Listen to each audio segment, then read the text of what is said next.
이런저런 말씀하시긴 했는데 아직 그 지금 버티고 있잖아요. 지금 한남동 간자에서 이제 버티고 있는데 그거에 대해서 또 그 수많은 그 이 응원봉들이 그 앞에 가서 또 이제 퇴진하라고 탄핵하라고 이렇게 지금 외치고 있는 이런 상황입니다.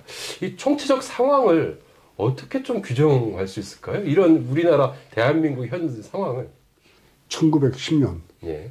그 일제로부터 강제로 합병되고 난 뒤에 예. 36년을 지나고 미군정 3년을 지난 과정 속에서 사실 우리나라는 미국이 건국의 기초를 닦아준 나라잖아요. 그렇죠. 예. 우리 솔직히 얘기하자면 예. 이 군정 3년 이후에 예. 대한민국이 건국이 됐습니다. 그렇죠. 예. 근데 그거를 우리는 어떻게 받아들일 것인가 예. 한번 깊이 좀 생각을 좀 해봐야지 되겠다는 생각이 들어요. 예.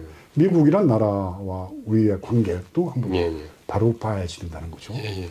미국은 실제로 전 세계에서 가장 정밀한 정보 취득 기능과 시설을 갖추고 있는 평택 군사기지를 갖고 있습니다. 예. 대중국, 대러시아 전진 뭐 그런 기지라고 봐야지 되겠죠. 그렇죠. 그리고 미군이 거의 3만 명 가량 주둔하고 있는 나라죠. 그럼 우리는 미국의 영향력으로부터 자유로울 수는 없다라고 봅니다. 그럼 미국이 우리나라의 대통령을 뽑는데 어떤 식으로든지 관여를 할 거라고 봅니다. 예. 그리고 미국이 원하는 대통령을 세우고 싶겠죠. 그럼 미국이 원하는 대통령은 어떤 사람일까? 첫째로는 미국 말을 잘 들어야 된다는 거죠. 그리고 국민들로부터 존경을 받는 사람. 국민들로부터 존경을 받는 사람이 미국 말도 잘 들어요. 최상의 대통령이죠. 그 다음에는 국민들로부터 존경은 좀 못 받아도 예. 미국 말을 잘 듣는 대통령을 원하겠죠. 예. 그렇겠죠. 한편으로는 어떤 대통령은 국민들로부터 존경은 받는데 네. 미국 말을 안 들어요. 예. 그럼 미국은 제일 싫은 대통령이에요. 그렇죠. 국민들로부터 존경도 못 받는데 미국 말도 잘 안 들어요. 예. 이런 대통령은 더없이 그럼 그런 거는 좀 괜찮겠죠. 그건 넘어뜨리면 되니까. 근데 국민들로부터 대단히 존경을 받는데 미국 말을 안 듣는 대통령. 이게 미국이 제일 싫어하는 그러겠죠. 대통령이겠죠. 예. 한반도에서 반미의 어떤 흐름이 발생되는 걸 미국이 제일 두려워할 거라고 저는 생각합니다. 예. 그래서 그런 그 관점으로 본다면은 우리나라 그 대통령 중에 미국 말을 제일 고분고분하게 잘 듣는 사람 윤석열이죠. 예. 미국이 요구하는 거는 한미일 공조를 통해서 그럼 일본에 이제 하부 조직으로 들어가는 겁니다. 그렇죠. 예. 그래서 언제든지 뭐 김태호 그 안보실 이사장인가 하는 사람이 뭐 위급한 상황에 자기다가 한반도에 상륙할 수 있다라고 얘기를 했지 않습니까? 그렇죠. 논문도 냈고. 그게 그렇죠. 말이 되냐 말이에요. 그런 얘기를 서슴없이 할 수 있는 사람들 모여있는 중에 윤석열. 그렇게 보면 됩니다. 그럼 미국의 구매는 딱 맞는데 이건 너무 국민들로부터 지지를 못 받는 거죠. 못 받았죠. 계속해서. 그러니까 미국이 저는 이번 윤석열이 이런 과정으로 갈 때 일정한 부분은 어떤 식으로든지 영향력을 행사했다라고 봐지는 게 조중동의 태도가 바뀌었습니다.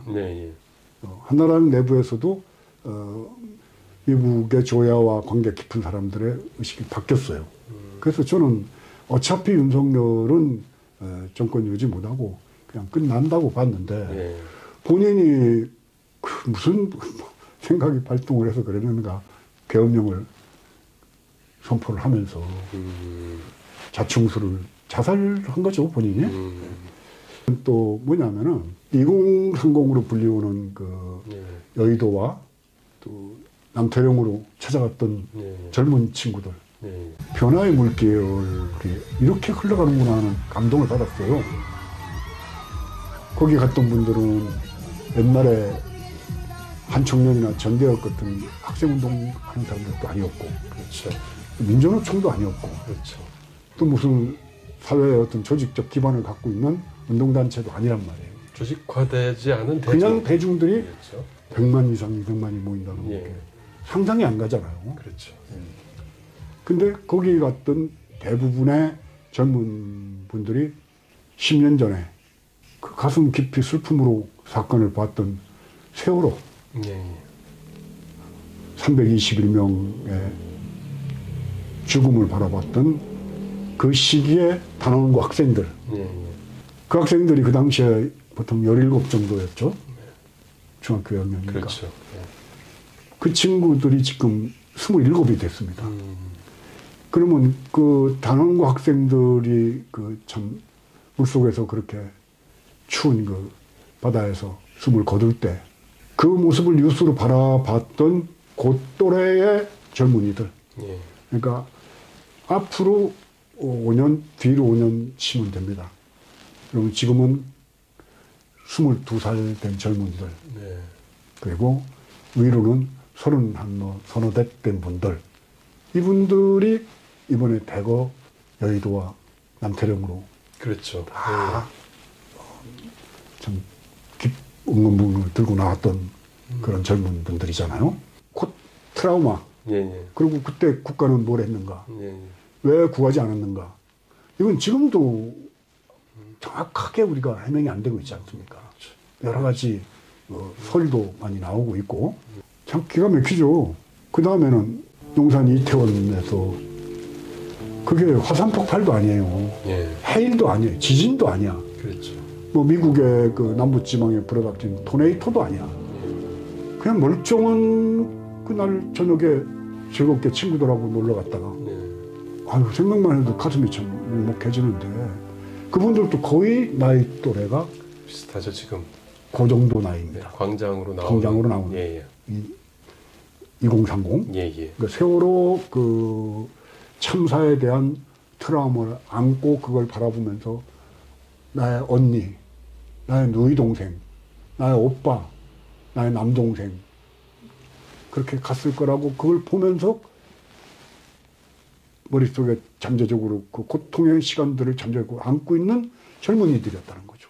그 당시에 치안을 책임지는 제 윗자리에 있던 이상민 지금도 장관하고 있죠. 해관부 장관. 예. 저는 무조건 자리를 내놔야 됩니다. 이런 그게 이제 보수가 가져야 될 가치입니다. 아, 다 내 책임이야. 예. 내가 책임을 지겠어. 그러면서 최소한도 자리를 내놔야죠. 그 자리에 있던 사람이. 근데 뻔뻔스럽게 전혀 그 자리를 유지하면서 윤석열 이자는 또 49제 지낼 때 그 근처 무슨 쇼핑을 하면서 술잔을 사가지고 그렇죠. 내가 이게 뭐 술을 좋아하니까 하면서 예. 이런 놈을 어떻게 내가 놈이라고 욕을 안 하겠어요. 설사 국가 원수 모독죄가 있어서 내가 처벌을 받는다 하더라도 그냥 개의치 않고 난 이놈을 그냥 놈이라고 더 심하게 하고 싶어도 옛날 어른들이 밑에 사람한테 잘못할 때 내 이놈하고 호령했듯이 그런 정도는 내가 해도 괜찮다라고 생각할 정도로 저는. 그리고 또 하나는 그것도 20대 초반이죠. 최수근 해병. 예, 그렇죠. 예. 최 해병이 다 대한민국은 의무적으로 군대를 가잖아요. 젊은이들은. 예. 그래서 군대를 갔을 거란 말입니다. 귀한 아들이잖아요. 그렇죠. 또 애가 낳을 때까지 부모들이 드린 공이 또 굉장하더라고 얘기 들어보니까 가슴이 미어지겠죠. 예. 그렇게 해서 갔던 그 아들이 구명조끼도 안 입힌 채로 급류에 휩쓸려서 떠내려가다가 세상을 떠난 그 상황을 보면서 나는 그 임성근 사단장이나 그 해병대 그 무슨 사령관이나 이런 사람들을 보면은 저것들이 어떻게 군인인가? 자기 부하를 사지로 몰아넣고 거기에 대한 책임을 안 지고 발뺌하려고 하는 그 모습을 보면서 그리고 그 문제를 정확하게 올바로 해결하려고 했던 박정훈 대령을 예. 뭐 항명 수괴죄 동네 그 막가파 저 건달 깡패 양아치들도 그런 짓 안 합니다.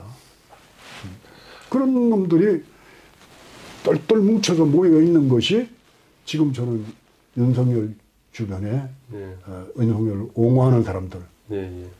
뭐 관저 앞에 45명이 국회의원들이 거기 몰려갔다는데 나는 참 내가 없는 사람들이나 가는 거잖아요. 거기는 문외하잖아. 그래서 나는 차라리 그 그래도 뭐 아무리 국민의 힘이라 하더라도 그렇게 저질만 있겠습니까? 하루빨리 그 문해당이라고 만들어서 윤석열 주변에서 옹호 세력은 나가고 건전한 보수적인 그런 그 국민의힘이 새롭게 탈바꿈하는 계기가 이번 기회라고 저는 봐요. 그렇지 않으면은 한국 보수는 괴멸합니다.